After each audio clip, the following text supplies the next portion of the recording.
Salve Bahia! Tô aqui passando um verão incrível, adorando cozinhar, aprender, e eu sempre trago convidados aqui. Hoje eu vou ter um cara especial e ele não tá ligado à gastronomia, ele tem outra atividade profissional, mas ele tem uma coisa especial, que ele é meu amigo. Mas antes de chamar ele aqui e apresentar para vocês, eu vou contar o seguinte: nós vamos cozinhar com uma carne de sol. E toda vez que a gente fala de carne de sol, aparece uma dúvida. As pessoas acham que carne seca, charque e carne de sol é a mesma coisa. Não, não é. Então vamos lá. O que é uma carne seca? Carne seca é uma carne que a gente pega, abre ela em manta, coloca sal e seca ela. Ela não está crua, é um cozimento através do sal. E normalmente uma carne seca ela fica com uma cor mais amarronzada, parecendo que está cozida. O que é o charque? O charque é mais ou menos a mesma coisa, só que talvez mais presente principalmente no sul do Brasil, onde a carne não fica com essa cor, ela fica mais avermelhada. Por que é que ela fica avermelhada e por que ela não é uma carne seca? Porque ela tem nitrato. E isso faz com, como nas linguiças, faz com que a carne fique avermelhada e não fique com essa cor mais amarronzada. E o que é então a carne de sol? Carne de sol é uma das coisas mais legais que a gente tem na cultura brasileira, principalmente na cultura do norte e nordeste do Brasil, que é uma carne que foi preparada para durar mais. Então ela pega um pouquinho de sal, normalmente ela dorme 1, 2 dias numa quantidade muito mais módica de sal. Essa daqui é quase impossível você comer um pedaço. Essa daqui dá para fazer um tartar, dá para fazer um carpaccio dela e dá para fazer uma série de outras preparações. Que parte que é legal para fazer carne de sol? Essa é uma coisa que eu adoro explicar para as pessoas. A priori você faz carne de sol de qualquer carne, mas tem 2 pedaços que fazem mais parte da cultura e tem um nome que eu adoro, que é o chã, ou o chã de dentro ou o chã de fora. Você não sabe o que é chã? Você não sabe o que é o chã de dentro, não sabe o que é o chã de fora? Vou contar para vocês. O chã é uma parte da perna do boi, que nós, no sudeste do Brasil, chamamos de coxão mole e coxão duro. Aonde eles ficam? Na perna do boi. Chã de fora, ou coxão duro, é a parte que está mais exposta, é a parte que trabalha mais, então ele é mais duro. Chã de dentro, a parte mais molinha da coxa do boi, e por isso, coxão mole ou chã de dentro. Aprendeu? Agora que eu te contei essa história, eu vou chamar meu camarada Martins, baiano, cozinheiro de final de semana, cozinheiro que nem...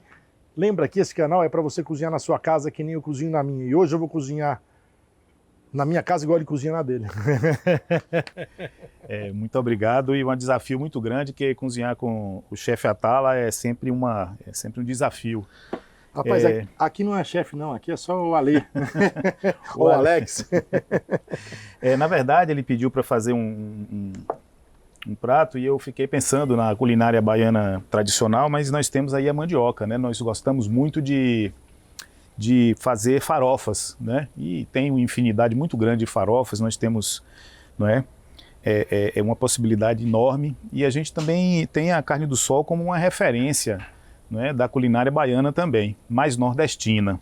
Então a proposta é uma farofa, onde a gente frita tudo na manteiga de garrafa, né, e usa uma coisa também que a gente gosta muito aqui, que é a banana da terra, que é um produto também que a gente utiliza muito na nossa culinária, e essa mistura toda com ovos fritos faz a tal da farofa nordestina tradicional.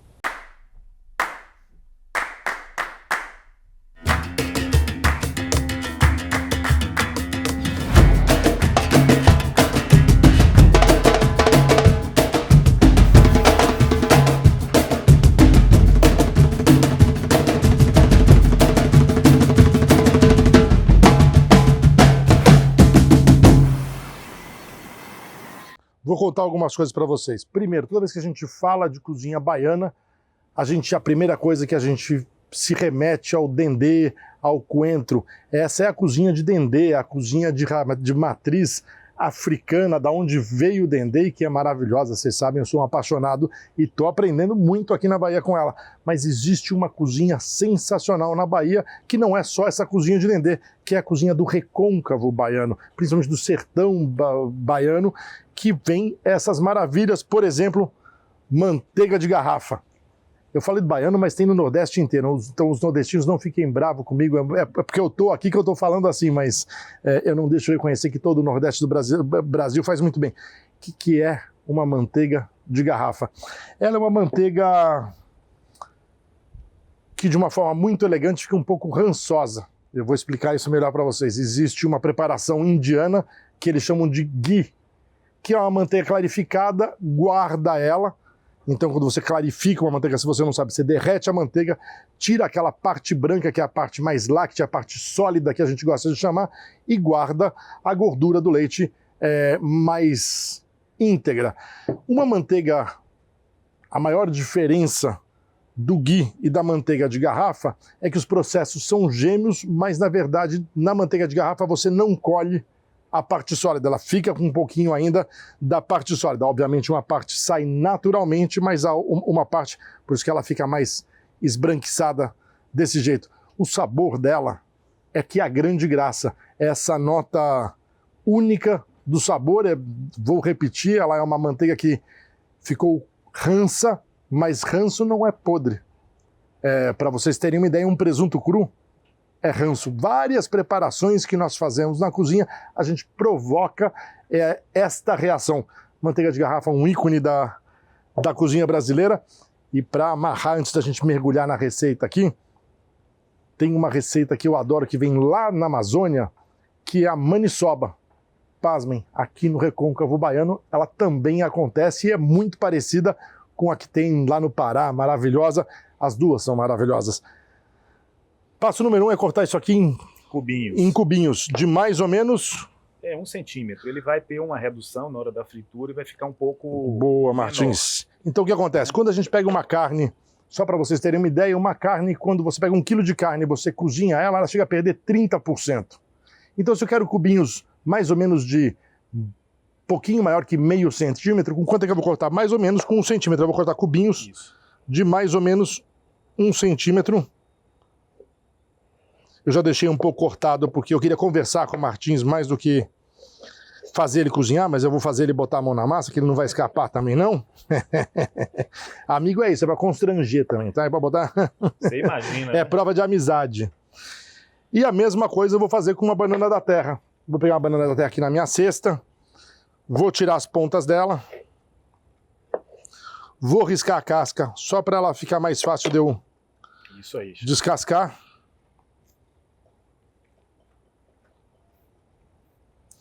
E se eu vou cortar cubos de 1 centímetro, eu vou mais ou menos partir ela no meio, ponho ela na minha tábua, vou partir ela no meio de novo, e vou aqui, posso ir fazendo devagarzinho, para vocês poderem ver, eu posso fazer mais rapidinho. Qual outro ingrediente vai aqui? A farinha, né, que vai ser a finalização, mas a gente tem a utilização de ovos que normalmente enriquecem muito a questão da farofa. Da sustância. Da sustância, né? Então a proposta é fritar primeiramente na manteiga de garrafa a banana, né? Ela fica com uma cor mais bem amarelada, não é? E um pouquinho queimada para ela dar um pouco de consistência e textura. Sim. Depois vai ser frito na mesma manteiga, bota um pouquinho mais, frita a carne, deixa ela um pouco reservada, né? E quando a carne estiver pronta, a gente reserva de novo e vai fazer a fritura dos ovos. Normalmente em manteiga muito quente, para que a gente consiga ter uma textura do ovo com uns gomos que ficam realmente muito bons. Depois disso tudo, isso tudo é misturado e a farinha entra, né? Eu normalmente oriento, né, quando se faz esse tipo de prato, as pessoas salgarem só no fim, depois que você coloca, né, no caso, a farinha. Farinha é um tratado. Eu fico às vezes pensando por que o Brasil, nós no Brasil conhecemos trigo sarraceno, conhecemos trigo de um trigo duro, o trigo de fazer macarrão na Itália, o grano duro, e a gente não conhece bem farinha brasileira. Existem várias farinhas brasileiras. E tem gente que fala, eu prefiro aquela, eu prefiro todas, ok? Desde uma farinha mais fermentada, mais grossa, com pedaços que chegam a ser duro e incomodar na boca, típicas da Amazônia, dessas farinhas daqui da Bahia. Essa daqui vem lá de Vitória da Conquista, uma farinha super fininha, mas que guarda uma certa rusticidade e tem... apesar da gente falar que ela é uma farinha de mandioca crua, ela é muito levemente tostada, e a gente vai, de repente, lá para o Paraná, lá em Morretes, vai ver uma farinha que é quase um talco, fininha, bem branquinha, que também tem sua característica e seu sabor. Aqui, lógico, nós estamos na Bahia, vou usar uma farinha em homenagem ao um dos meus braços direitos, ou o meu braço direito. Se meu nome é Alex Atala, é porque tem um cara que ficou atrás de mim nos últimos 25 anos, que é o Giovanni Carneiro, que é de Conceição do Coité, perto de Vitória da Conquista, a terra de onde vem essa farinha. Chefe, grande abraço, ele já cozinhou com a gente aqui, vai cozinhar mais vezes comigo. E ó, chique demais, olha isso. Bora pro fogão. Vamos lá colocar a frigideira para dar uma esquentada. Enquanto você vai botar na frigideira para esquentar, eu vou contar uma historinha aqui, que eu gosto de contar história. Isso aqui é uma panela muito comum na cozinha asiática, a gente chama de wok. É o nome que os chineses principalmente usam, o wok. Um dos motivos de usar o wok, e quando usar o wok, é porque é uma panela muito fina de um metal que carrega muito rápido o calor. Então, quando você precisa tostar alguma coisa, precisa cozinhar muito rápido, o wok é uma boa panela para isso. Bora, Martins? E esse prato é o seguinte, né? A gente vai botar agora a manteiga de garrafa. Ela bota em abundância porque depois, como a gente vai fazer uma farofa, a gente sempre aproveita. Porque primeiro a gente coloca a banana. Posso colocando? Pode ir colocando, sim. Porque a banana ela vai soltar, no processo da fritura dela, um adocicamento que vai contaminar, é uma contaminação do bem em relação... Vai trocando os sabores, né? Com a carne do sol. Ela tem um açúcar natural da banana, né? E aí, como é que é o ponto disso? Primeiro, a gente está falando aqui de usar escumadeira para não deixar que grude, né, os pedaços, para não ficar pedaços muito grandes. Então, a gente, né, vai fritando ela aqui e ela vai ficar cada vez mais amarelada, não é? E vai chegar um ponto que ela vai ficar uns queimadinhos. Esse é o ponto que nós vamos fazer a reserva dela, né? Então, olha. Agora, só para vocês saberem, uma das coisas legais do wok que eu contei para vocês é porque ela tem essa parede alta e aí ela facilita esse movimento. Opa, vocês estão fortes aqui. Contar para vocês, todo mundo quer fazer esse movimento, quer empurrar só e puxar. Quebra a mão aqui atrás, então você joga lá na frente, ó. E aí, ó. É aqui no pulso que você vai controlar. Olha o pedacinho que caiu lá dentro da panela. Imagina eu que não tenho essa técnica toda aqui, Nem mas... tem que ter, não existe o jeito certo. Eu tô aqui para mostrar algumas coisas, mas a beleza tá na diversidade, a beleza tá na simplicidade de fazer delicioso, que o Martins sabe. Bom, ela tá ficando aí um pouco já amareladinha, né? Ela ainda não tá no ponto da gente demora sempre um pouquinho, né? Quando a frigideira começa a soltar fumaça, na hora de fazer uma coisa, usar o controle do gás. Em vez de eu abaixo um pouquinho, deixo a banana, posso deixar a banana um pouquinho lá, porque aí ela começa a dourar, e aí é que eu vou mexendo. Quando você quer essa caramelização que o Martins falou, é bom ir mexendo, mas não mexer demais. Por quê? Porque a banana vai cozinhar, se você mexer demais, ela começa a amassar. E essa crostinha que ela vai começar a formar agora, que tomou a temperatura, eu já baixei o fogo, ela vai fazer com que os lados da banana fiquem mais quadradinhos e menos. Se mexer demais, ela começa a ficar meio bolinha, começa a perder o formato natural. Posso dar uma mexidinha aqui? Pode sim. Pode ser como o Martins fez. Veja que, chefe, já começou a criar a aquilo que eu tô querendo, né? Então, o que eu faço? Eu posso usar a escumadeira, mas eu posso só ir balançando e agora sim, olha lá, ó. Então essa é uma diquinha para você em casa e melhorando sua cozinha no dia a dia. Pode fazer como o Martins está fazendo e elegantemente mexendo na banana, ou pode pegar usar. Aí o que acontece? Às vezes você põe aqui assim e ela gruda. Aí dá pânico nas pessoas, fala grudou, já mete a colher, a espátula, o que estiver usando. Calma.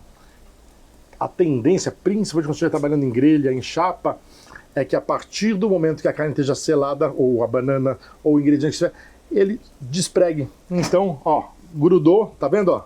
Tá durinho, agora eu vou, ó. Vou mexendo, ainda tem um pedacinho que tá grudado, eu vou. Agora, ó, ó lá, ó. Tudo soltinho. E aí você vai ganhando a caramelização.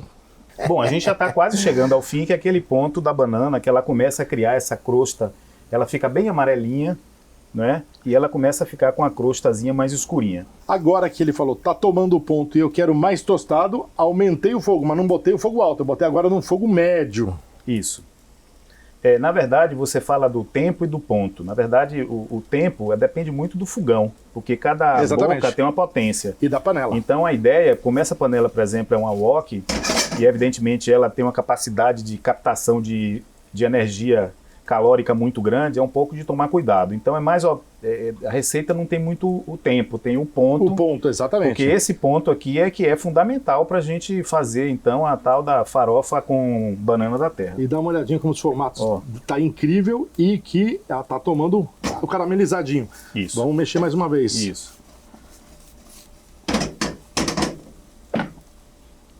Alex, a gente está chegando no ponto, né, que a gente estava falando aqui, né? E aí a gente vai agora aproveitar uma caramelização que a banana deixou. Esse sabor que a banana deixou. E um adocicamento que está aqui na carne do sol. Então a gente dá uma reservada aí, que a gente já está... Banana já no ponto bom. Já está num ponto bom. Vou pegar um prato fundo. Transferir e reservar para a gente misturar e ela voltar depois. Olha que linda que ela tá. Na mesma frigideira. Eu vou botar só mais um pouco de manteiga, por favor. Viu? Porque apesar de... A manteiga de garrafa, ela é a rainha, né, do prato. Do prato, sim. Ela consegue fazer a conexão de todos os sabores aí, de banana, coisa doce, de salgados, vontade. Agora que eu vou botar a carne, o que eu vou fazer? Agora eu vou pro fogo alto. Aí agora é fogo alto. Agora eu aumento a potência do fogo. Pronto. Mesma coisa, vamos deixar o fogo fazer o trabalho dele, mas agora provavelmente vai grudar. Então agora o uso da espátula ainda seja mais importante. Numa cozinha clássica, o que o Martins está ensinando pra gente hoje, que a banana deixa um sabor que vai passar para a carne vai deixar um sabor que vai ficar para a farofa, a gente usa quase que a mesma lógica, só que muitas vezes com água ou com caldos, que é o que a gente na cozinha clássica chama de deglaçagem. Ponto fundamental para desenvolvimento de sabor. Dá uma mexidinha aí, Martins. Mas é isso aí, agora com a carne tomando, como fala, a cor, ela tende a grudar mais fácil, aí o uso da espátula melhora um pouquinho. Outra coisa também, na fritura, é que a carne do sol normalmente, ou a gente frita ela num ponto de farofa, que é uma carne mais frita. Bem frita, bem passada do que o normal, que a gente faz quando a gente tem peças grandes para você fazer cortes, né? Então ela vai soltar um pouco d'água e agora ela está misturando com o deglacê, com o adocicamento, vai soltar a água da carne, vai ajudar a pegar o sabor da... Pronto, esse é o momento que ela começa a trocar, exatamente, né? é isso aí. Ela começa a trocar o sabor, né? Olha como é que está espumando a frigideira. E ela está espumando a frigideira, que esse é o ponto aí da troca. E a gente pode mexer. Pronto. Para tirar o máximo desse cozimento aqui, ó. Isso. Fica lindo, né? Manteiga fervendo, o próprio líquido da carne soltando a caramelização da banana que ficou. E olha a beiradinha da frigideira, ou da nossa wok, ficando dourada. Vou mexer, porque senão ela amarga. Mas é importante entender que isso aqui é uma coisa que a gente chama de reação Maillard. O caramelizado, o dourado, esse sabor, só os homens sabem fazer. E é tão importante, uma chave de sabor tão importante para cultura humana, que a ciência resolveu explicar e dar uma nomenclatura especial. O douradinho, esse douradinho aqui, ó, sabor puro, e a ciência deu um nome, reação Maillard. Inclusive, uma das coisas que se faz com manteiga de garrafa é que a manteiga de garrafa ela resiste a muito mais temperatura do que a manteiga normal. A manteiga normal, para fazer esse prato, ela produziria cloreína. Ela começa a escurecer e aí o sabor fica muito amargo. Então essa manteiga de garrafa, ela é uma manteiga que resiste bastante à temperatura. Fora o perfume que ela fora deixa. O cheiro aqui que a gente está delirando aqui com isso. E tem uma coisa que é legal falar, que, por exemplo, os intolerantes à lactose, por exemplo, na grande maioria podem comer ghee ou manteiga de garrafa, porque tem menor presença de lácteo. Para falar corretamente, a gente gosta de falar que não tem, mas na internet a gente tem que tomar cuidado com o que fala, então... Veja que a gente está falando de tempo, não tem tempo, tem ponto. Veja que ela está perdendo o líquido dela. Sim. E ela vai começar agora a criar uma camadinha, né? Olha que lindo que está isso aqui. Ela vai criar, a partir desse momento, ela começa a criar, né, o escurinho dela. Escurinho, ela vai ficando cada vez mais escura, mais dourada, mais bonita. Mais bonita. Isso aí. Vai perdendo aquela cara de carne cozida e ganhando cor de carne refogada, grelhada. Isso. O que acontece aqui?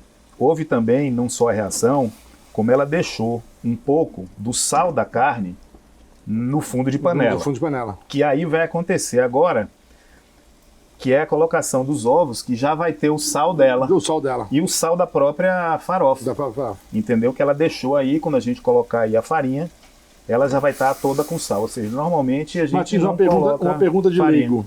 Os ovos eu quebro aqui em cima ou eu bato do lado? Não. O ovo é batido aqui, ele simplesmente frita e você, com a espátula, vai mexendo, fratura ele para ele criar pequenos gomos, que é o prato da farofa baiana. Né? Essa farofa baiana, como eu disse, ela é um prato nordestino. Nós temos aqui a rainha da farofa, nossa amiga Tereza Paim. Querida e admirada, beijo, Tereza. Tem uma quantidade, ela é a farofeira do negócio, né? Então aqui é uma homenagem, né, a Tereza, né? E espero que eu faça uma farofa aqui à altura, né, do nome. Qualquer coisa ela dá bronca e não ela é querida. Eu tomo bronca da Tereza amarradão. Se tem alguém que sabe de farofa, chama Tereza Paim. Essa entende tudo de farofa.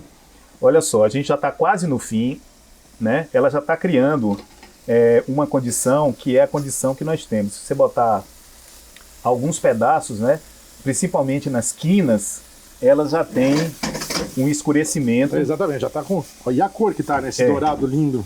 Pronto, esse dourado faz parte, inclusive, do processo de ponto. De ponto, exatamente.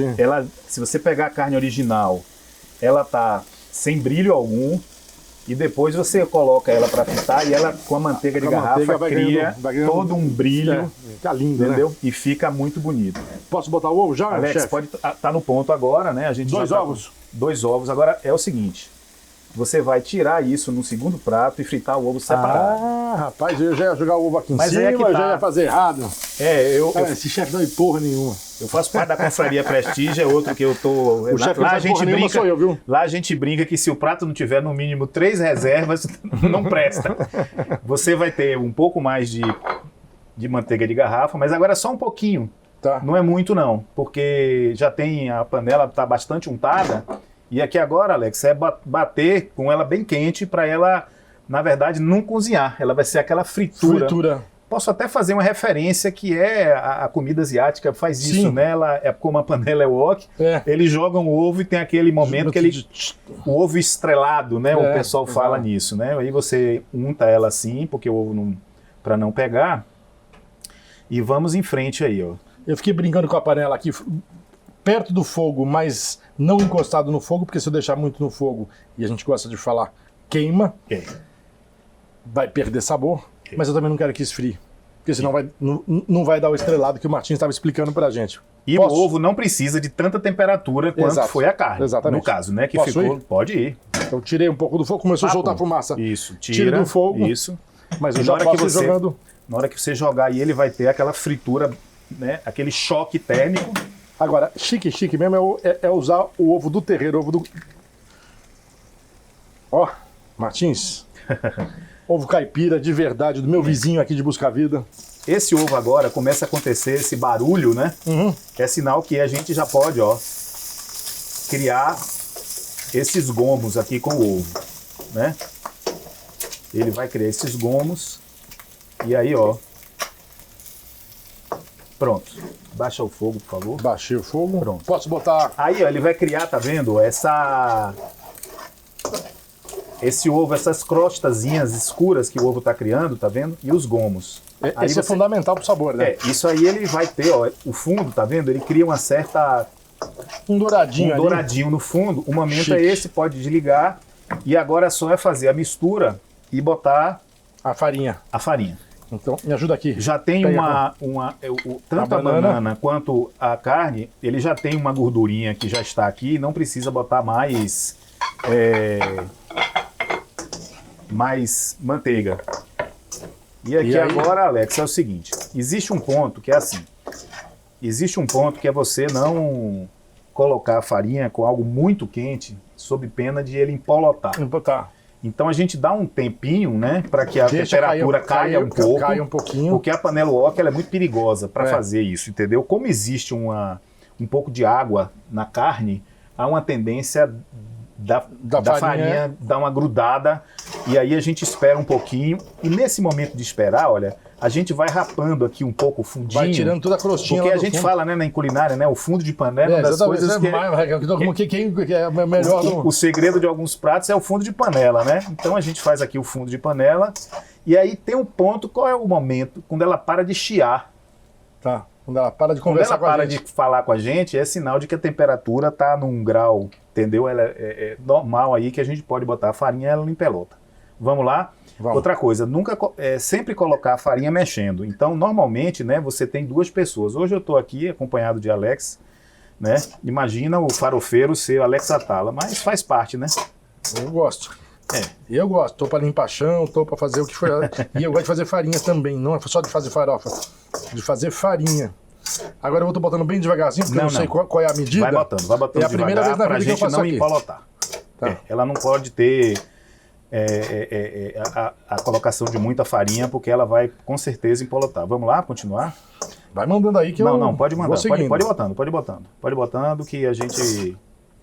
um outro ponto também da culinária nordestina para farofa, e isso aí todo mundo concorda, é que depois dessa farofa pronta, a gente na Bahia gosta muito de coentro.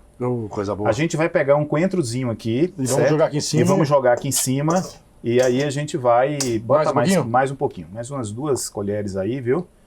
Agora, o ponto da farofa é o seguinte, a farofa não pode ter muita farinha. Ela tem que ter uma certa ela umidade, é pedaçuda, ela né? é pedaçuda. Não é aquela farofa... Farinha seca, farofa seca. Não. Ela é pedaçuda, ou seja, ela tá aqui agora. Quando ela começa a juntar esse pouquinho de farinha no fundo, é sinal que você já botou a quantidade de farinha. Posso parar de botar farinha? Pode botar de farinha. Já passou do ponto. Dica preciosa. Já tá Então, quando vai passando no juntando, ponto. mostra aí como é que fica no fundo. Aí, quando você começa a juntar esse pouquinho, por exemplo, aqui, se eu botar mais aqui, ele vai passar do ponto. Vai passar do ponto. Isso, ela vai estar aqui agora, não é? E aí tem o tal do provador, né? Que aí a gente vai ver se precisa. Normalmente, esse tipo de farofa, como leva carne do sol, e a carne de sol, normalmente aqui na Bahia, a gente não dessalga a ponto de tirar o sal totalmente. A carne do sol baiana, ela tem já uma farinha, um salzinho. Um salzinho. E aí, chefe? Agora provar eu vou usar daquele jeito mais o jeito mais... Olha lá, que coisa difícil. A carne tá boa. A banana tá boa. E o ovo?